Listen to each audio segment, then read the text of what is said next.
Walmustahiquna zakatul fitri, na wanaostahili zakatul fitri ni hawa jamani.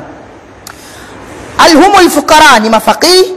Wa man alayhim duyun la yastati'una wafaaha, mafakiri na wale ambao wana madeni ambao hawezi kufanya nini kuyalipa, ni hawa tu jamani, ndio walioandikwa. Tena hasa huyu wa madeni aliyomzidia huyu anapenywa huwa angaliwi sana, kwa sababu kwenye hadithi imekuja tu'matan lilmasakin, nilisho kwa nani? Kwa maskini. Tumelana vizuri Uislamu. Wanaostahili zakatul fitri humul fuqara, ni mafakiri.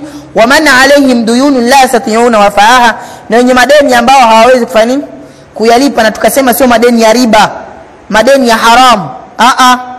Fayutuna minna qadra hajatihim, natakiwa watolewe kiasi cha nini cha haja yao.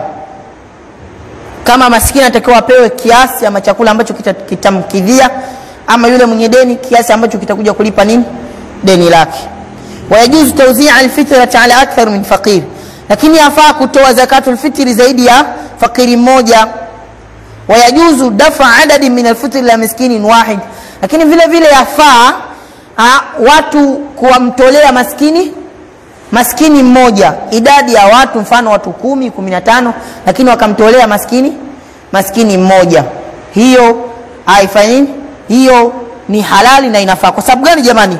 Lianna nabii sallallahu alaihi wasallam, kwa sababu bwana mtume Muhammadin sallallahu alaihi wasallam qaddara alwajiba wa lam yuqaddir ma yudfa ilayhi, kakadiria kile kiwango cha nini cha kutoa, na wala hakukadiria kiasi gani mtu afanye apewe. Yeye kakadiria tu watu wamtoe saa basi, lakini hajasema wale tunawapata tuwapatie saa tu. Tumelala vizuri jamani.